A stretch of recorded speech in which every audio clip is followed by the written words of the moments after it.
చేసినటువంటి వాళ్ళే ఈరోజు న్యాయం ఇది, న్యాయమైన డిమాండ్ ఇది. ఈ న్యాయమైన డిమాండ్ లేకపోతే మళ్ళీ ఉద్యమాలు వస్తాయి, మళ్ళీ గొడవలు వస్తాయి. ఈ ప్రాంతం అంటేనే ఉద్యమాల గడ్డ అని చెప్పి సపోర్ట్ చేసినటువంటి జర్నలిస్టులకు అందరికీ కూడా పేరు పేరు నమస్కారం. చాలామంది చాలా విషయాలు మాట్లాడినారు. నేను ఎక్కువ విషయాలు మాట్లాడేది ఒకటి మీకు తెలియజేస్తున్నా ఈ సభ ద్వారా. ఈ ప్రభుత్వానికి మీరు అన్నదేంది, మీరు చేస్తున్నదేంది, మీరు అన్న మాటలు కావాలంటే మీరు వినండి, విని మాట్లాడండి. నోరు ఉంది కదా అని చెప్పి, అబద్ధాలు వింటున్నారు కదా అని చెప్పి ఇష్టానుసారంగా మాట్లాడితే ఎవరైనా క్షమించిరేమో కానీ ఈ ప్రజలు బడుగు బలహీన వర్గాల వాళ్ళు క్షమించరు.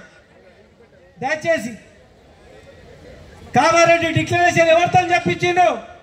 ఒక బీసీ ముఖ్యమంత్రితో చెప్పించారు.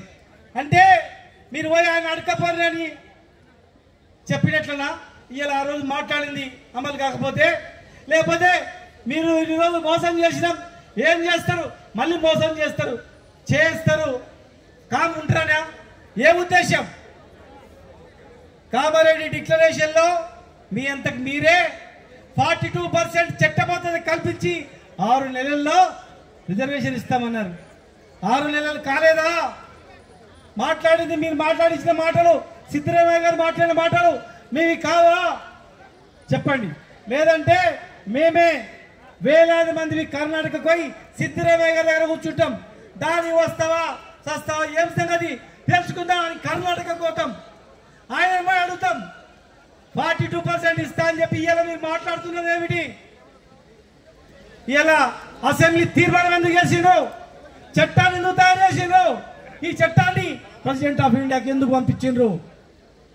మీరు పంపించి మళ్ళీ ఇలా క్యాబినెట్ లో తీర్మానం చేసి జీవో అంటారు.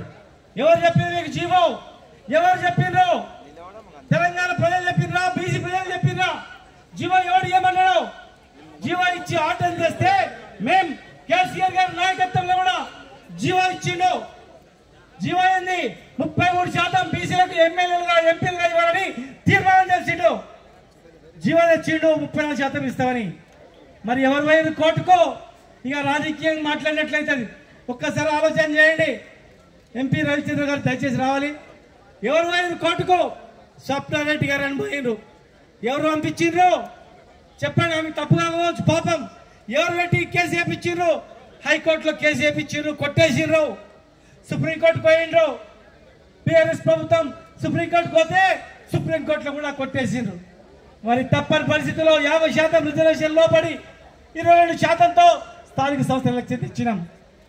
ఒకసారి మన కళ్ళ ముందర జీవో చెల్లదని తెలిసిన తర్వాత పక్కన మహారాష్ట్రలో జీవో ఇచ్చి ఎలక్షన్ పోయి ఎలక్షన్ మధ్యలో ఆగిపోయిన తర్వాత కూడా అది ఉన్నాక మహారాష్ట్రలో కూడా కేసులు కొట్టేసింది.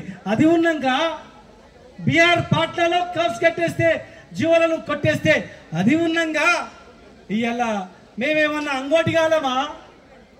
మేమేమన్నా చదువురానోళ్ళమా?